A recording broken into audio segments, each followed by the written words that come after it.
ॐ लक्ष्मी नरसिंहाय नमः।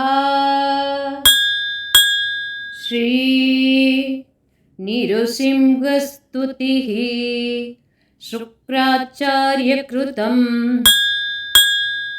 शुक्र उवाच नमामि देवं विश्वेशं वामनं विष्णुरूपिणं बलिदर्पहरं शान्तं शाश्वतं पुरुषोत्तमं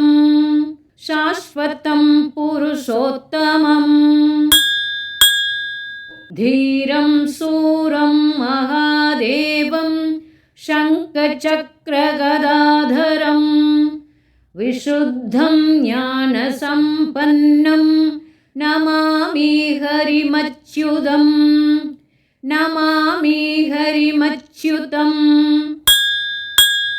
सर्वशक्तिमयं देवं सर्वगं सर्वभावनम् अनादिम् अजरं नित्यं नमामि गरुडध्वजम्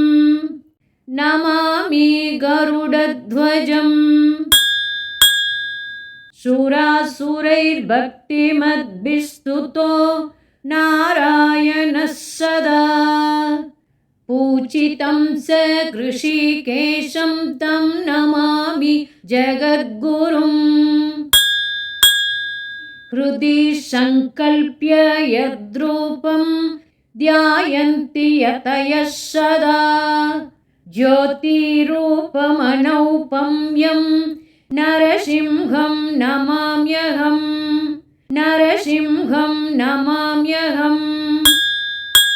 न जानन्ति परं रूपं ब्रह्माद्या देवतागणाः यस्यावताररूपाणि समर्चन्ति नमामि तम्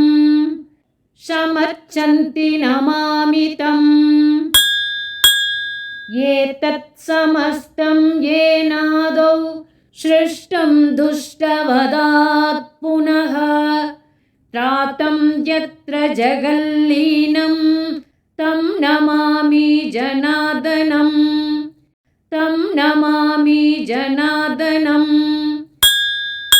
भक्तैरभियच्चितो यस्तु नित्यं भक्तप्रियो हि यः तं देवममलं दिव्यं प्रणमामि जगत्पतिम्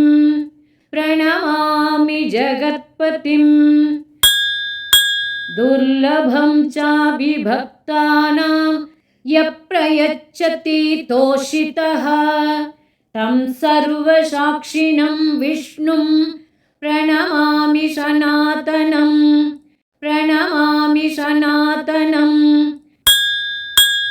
इति श्रीनरसिंहपुराणे पञ्चपञ्चाशोऽध्याये शुक्राचार्यकृतः श्रीनरसिंहस्तुतिः सम्पूर्णम्।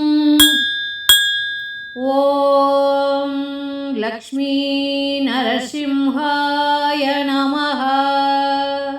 நரசிம்மருடைய இந்த ஸ்துதியை பாராயணம் செய்திட்டால் நமக்கு தொழில் விருத்தி மேம்படும், செல்வங்கள் பெருகும், எதிரிகள் தொல்லை இருக்காது, தேவையற்ற யமபயம் இருக்காது, ஆபத்துகள் இன்றி நம்மை காக்கும் இந்த நரசிம்ம ஸ்துதியை கேட்டு சகல ஐஸ்வர்யங்களையும் பெற்றிடுங்கள். அனைவரும் வளமுடன் வாழ்க. ஓம் லக்ஷ்மி நரசிம்ஹாய நமஹ.